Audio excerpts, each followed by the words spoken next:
Alright, YouTube, we got another female waver. Let's see what this one is gonna look like.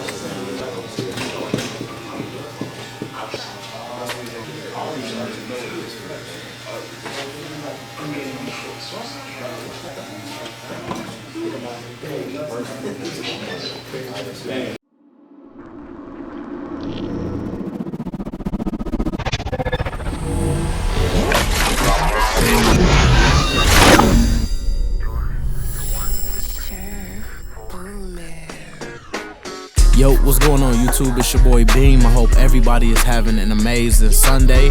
Today I got a banger for y'all. If y'all could just go ahead and stick through this 15 to 16 minute video, it's gonna be an ugly one. Please like, share, subscribe, comment, hit that notification button. Without further ado, let's lock in.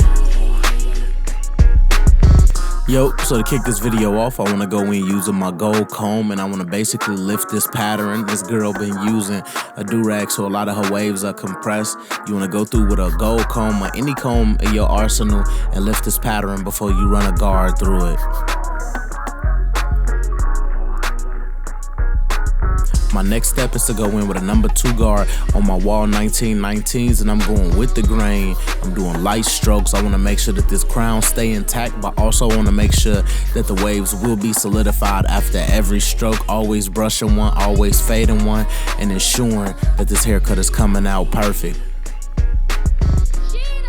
Just keep everything consistent, letting all of the hair feed through the teeth. With any waver, you don't want to overly do it. You don't want to drag the clippers through. You don't want to accidentally hit a calic.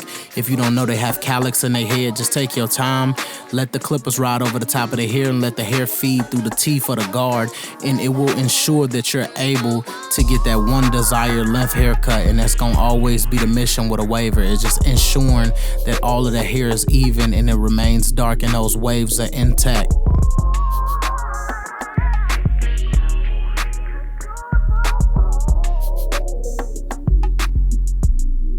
My next step is to go in with my gold Babeless FX trimmers, and I want to make sure that I ensure and solidify a clean line so I can break into my taper area. I'm just giving myself some room and I'm sizing up this taper. My next step is a number 2 guard completely open. Seeing I cut the hair with a number 2 guard open against the grain won't do nothing but debulk this area, especially the do-rag line. That's where a lot of the weight is at. And I just want to lift up some of this hair and make sure that I'm able to start myself off and create room to create a nice transition in the taper area. My next step is completely open, using my 1919s, giving myself about 1 inch, and I want to make sure that I got a nice guideline. Like, all of your guidelines matter no matter what nobody say. In terms of doing the fade, your guidelines got to be solidified. You got to make sure that every line, is into place and things of that nature so you can set yourself up for a nice transition. And next, I'm going to go in with my 1/8 guard, which is my next important guard. Seeing I debulked with that number 2, it is very important. I'm going to go in with this 1/8 guard, halfway closed, and I'm going to be closing it back and forth between halfway and closed all the way, just so I can ensure that this transition is set up, complete, and this transition is set up nicely. I need this to be fed through and the hair to need to be softened as possible. Then I go in with my 1/16 guard, and I'll be using this to basically feather in between my 1/8 and my number 2 guard. It's super essential and super important to your fading process. And me just down fading is doing nothing but preserving the bulk, but also giving myself a better transition of the fade, opposed to pushing the fade from bottom to top, which could almost, ensure that you would wind up pushing the fade a little bit higher. It's easier to stay way more uniform when down fading and just staying super consistent within keeping a nice transition in your back taper.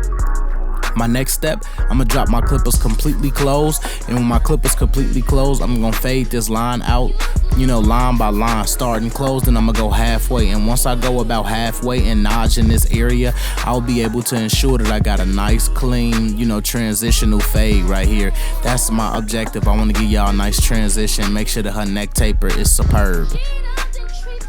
My next step right here, I'm gonna do the same thing, repeat the same steps. I just want to nudge it over and just make sure that it's completely faded. Like that, this is something that's super essential to the process. Neck tapers to me are really, really, really, really good if you can do them good. And right here I go back in with my 1/16 to clean up them edges of the hairs using the hilt of my blade and just ensuring that transition is up to par. And as you guys can see, voila, we have an amazing taper. That taper is super nasty right there. My next step, I go in with my gold FXs. This is a super important step right here. Go with my gold FXs in a rainbow-like shape because I'm gonna be giving her a nice low ball taper, but I wanted it bursted, so I'm trying to make sure that this line and everything in this area is together all the way. This is super important to the process. I'm trying to make sure that it's super clean and making sure, you know, that the sideburn area is alleviated and out the way. My next step is to go completely open with my number 2 guard debulking. I did the same thing I did in the back because I cut the hair with a number 2, debulking with a number 2 will be my result in terms of kicking off my transition from my taper right here, going into my next step right now. Going completely open with the wall 1919s, giving myself about a 1/2 inch. I'm trying to create room to create the transition on the side taper.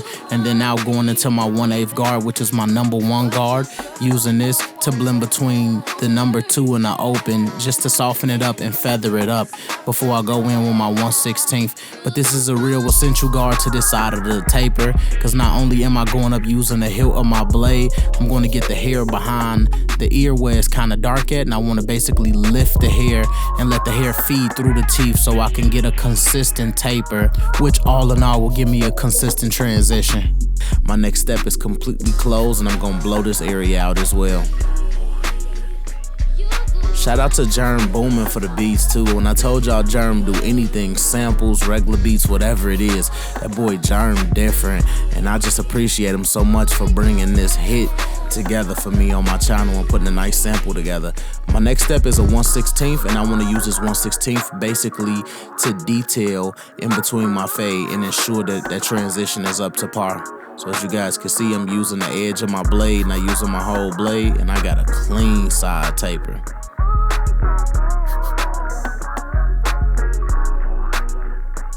My next step, I want to just go ahead and break something down to a lot of people. When you become some type of influencer through anything that you're doing in real life, how do you deal with, you know, being contacted by a lot of people? How do you deal with, you know, staying on the nature's course and whatever you're doing? The biggest thing to do is to not think about numbers in terms of followers or numbers in terms of money. A wise man always told me, you know, you follow your passion, you're gonna be richer than any man who basically working for money. Anybody that's working for money is always setting themselves aside or setting their ambitions and dreams aside, you know, for a dollar. And the dollar to me holds no value. This is why I love and enjoy doing what I do. This is why I educate the way that I educate, because nothing could stop me from always wanting my dream or wanting, you know, passion over profit. And that's just the way that I've always been. The reason I choose passion over profit is because I could come to work every day happy, or I could record happily, I could educate happily, I could get a game away the way that I never received it. That's one of the most important things on YouTube. The reason I teach the way I do is because when I was on YouTube, I could not find these techniques on anybody's channel. It was only 3 barbers on YouTube at that time. And these barbers are so old, a lot of people wouldn't even know nothing about these barbers. That's how long ago it was. That's why I give the game away the way that I never received it. That's been always important to me. That's one of the most important missions to me on YouTube. Stay focused, stay locked in, stay, you know, investing in your craft and in your education, and it's impossible to lose interest in your actual passion. My next step is to go in using some spritz, and I want to basically lock all this hair in. I'm going to pull all this hair forward and lay all of this hair down. That's one of the most important things in any lineup setup for me. I want to go in, use a light mist of spritz, bring all of this hair completely forward because I know I'm going to have to create this lineup on this young woman. And she has a lot of hair on the forehead, so I'm prepping that as well. Also, I'ma go in, do the most important job on any wave, and that's basically float over the waves, keeping my distance, using the hilt of my blade, and making sure that I'm feeding all of them roach legs or them loose hairs through the blade, ensuring that I'm getting a nice, solid, clean haircut. As you guys can see, the waves are sticking out, the tapers is there. Let's lock in, let's have fun. My next step, I go in with my gold Babeless FX trimmers, and I'm creating my slants using the straight part of my blade. And once I get to the tip of the ear towards the back, I'll convert using the corner of my blade to work my way around the corner here.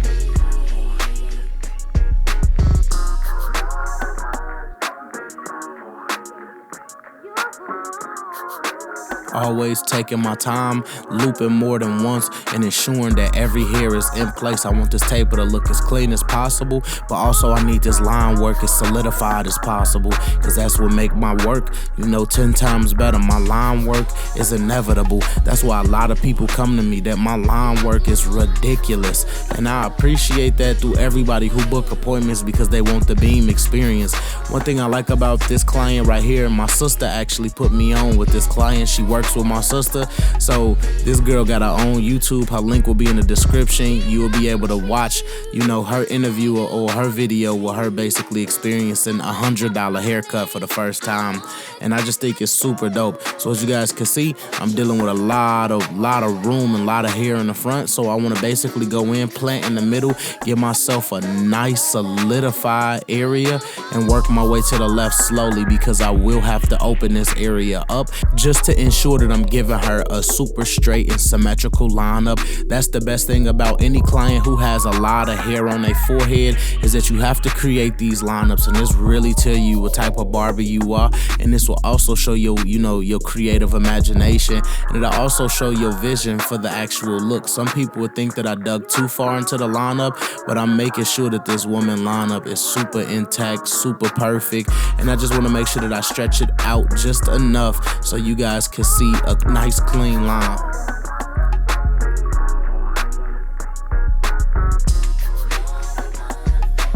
As you guys can see, I'm playing on the edges a lot. I'm not overly playing my part. I'm tapping and going, and I'm creating a nice clean line, working on my Chicago C's now, using the curve of my blade to create that nice, clean, ergonomic look in the lineup, creating that curve look.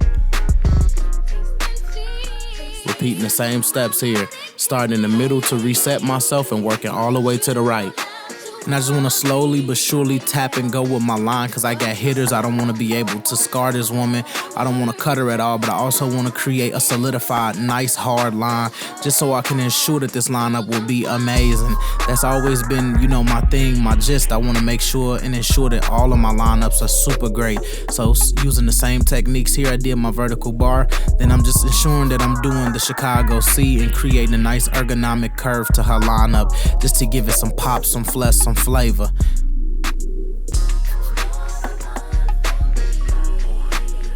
My next step is to go in with my boy Sean Cuts Hair Color Enhancement Card, spraying at a 4-inch distance radius, assisting it with my product, the Beam Team Cordless Compressor XL, and my second product, No Drip, which is basically a color combo. Putting all these three together is literally like a big three. It's like Ray Allen, Paul Pierce, and my boy KG all at one time. Using all three of these is an easier trifecta. It's something that's different, something that's easy to keep your color inside your boundaries, but at the same time display sauce, flavor, and flat at a different level. That's always been my objective. That's what I'm known for on YouTube. I'm a color god now. I bring lineups to life like that. My next step, I go in using my Barber Magic Pencil, which is basically like concealer for women eyebrows. They'll go and clean their eyebrows up first, and they'll do or use any filler into their eyebrows, and after that they'll go in with a concealer and blend that out, or they'll use foundation, using foundation as a concealer. And I'm just applying some of the same hacks that I see in other industries in my industry, just so I can make lineups look way better. And my finishing looks, this is for my finishing looks, my Kodak moments when I want to take pictures of my finished product. I'm doing this for that. This is also so you don't have to overly wash the hair to get them white lines. Sometimes you got to use holding sprays, sometimes a clarifying shampoo to get the hair as clean as possible, but in this case just the Barber Magic Pencil, and now using my clippers to blend that line out, creating contrast from the pencil to her skin. And as you guys can see, it's giving a real real dope, nice, clean lineup look. And that's simply my objective, to just tap and go. Keep everything consistent, create that contrast. Look at it, nothing but ice, Glacier Gang. That's the only thing you're gonna get on my channel. My next step, I lean my client back, angling my razor at a 45-degree angle. Going with the grain, going against the grain, just to ensure that I'm able to give my client one of the craziest lineups she ever seen. That's my objective. When you sit in my chair, I'm gonna produce sauce, flavor, and flair. I'm gonna give you a level of precision that you never seen. And that's always my objective behind my chair. All in all, this is easily a banger. So in an imperfect world, we do get these clients that come in 2.5 months without a haircut. And as I tell you guys in every other video, it's barbers, is up to us to change that outcome. Without further ado, Jacqueline, my client in this video, I appreciate you so much for letting me record this. Let's lock in. Hashtag TBT in that comment section. Hashtag Glacier Gang. Y'all know what time it is. I put her clean on ice, super crispy, taper, super clean. I appreciate my client for coming through. If you were able to make it through this 15 and 16 minute video, I superly appreciate you as well. Without y'all, my channel won't be what it is. Please like, share, subscribe, hit that notification bell to get alerted when new videos come out. I'm not playing. We locked in, we super focused. Until next time, and may God bless. Let me know what you think.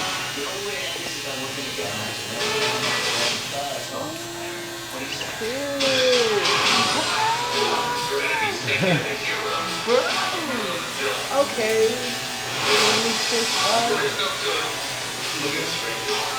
Super crispy. That's legit. I gotta make you my permanent barber. So Told you I got you.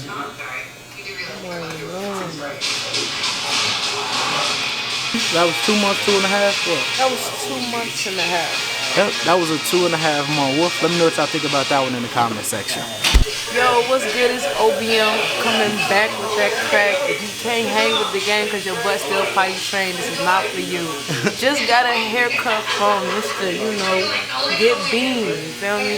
Make sure you subscribe to his channel.